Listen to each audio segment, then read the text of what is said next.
I want to show you guys my setup for when I'm throwing a, this is the Reins Punch Shot, and I got a Gambler burner crawl on the back of it.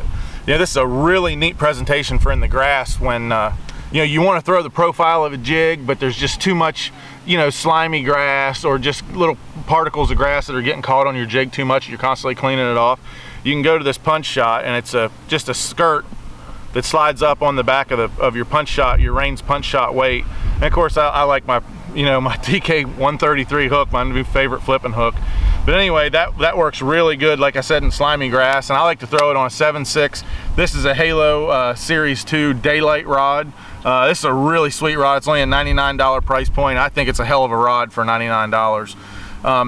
But it's a 7.6 heavy action. Typically I throw this on braid, but where we're at today, the water's a little bit clean, in my opinion, to get away with braid. So I got it on 20-pound Sunline flipping line. This is a real hard, super abrasion resistant line, and it's just what the name says. It's flipping line. That's what it's for. But like I said, in this situation, the water's a little bit clear, man. I was scared that I wasn't going to get as many bites on the braid, so I went to the fluorocarbon. Throw it on a 6.5-to-1 Ardent Apex reel. But this is my setup for flipping this thing and getting down deep in the grass. And like I said, this just comes through the grass a lot better than a jig. I love fishing jigs, but sometimes you got to go to this punch shot weight, and it'll keep you a lot more efficient. And with this punch shot, there's several situations, in my opinion, that really makes this a better choice than a jig. And one of them would be, if you ever get to, I've seen it in a lot of places, Potomac River in Maryland, Gunnersville, Lake Champlain, where that there's some fish underneath that snotty yellow looking slime, basically, that grows on top of the milfoil mats and stuff.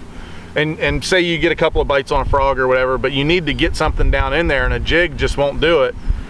This will go down through in that slime, and it might still get a little bit on it, but not nearly as much as a jig. But a lot of times when those fish are in that, what we call cheese, or that snot on top of the milfoil, they're feeding on bluegills and on brim. So your typical, just standard Texas rig presentations, aren't going to do it, and you need that bulkier profile to mimic those brim. And that's one of the main things when I'm fishing cheese is I'll use this. And then another time that I like to use this punch shot setup a lot is when if you're fishing and just say like on Lake Okeechobee and on the North Shore, where there's a lot of boat traffic running through the grass, and you get a lot of little grass clippings from all the boats running around, and they may not be running around right where you're fishing, but as the wind blows those little grass clippings and stuff around, they all get kind of caught up in there. And when you're trying to pitch your jig around, you're just getting a lot of those little grass clippings on your jig, and it's just basically, it's a pain in the butt.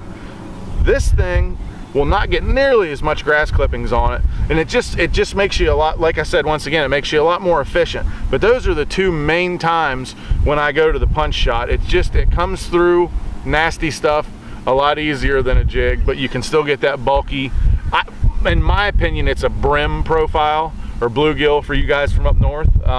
But it's just when the fish are feeding on those and you need to get in there and get in there deep, this thing's going to come through and make you more efficient than a jig.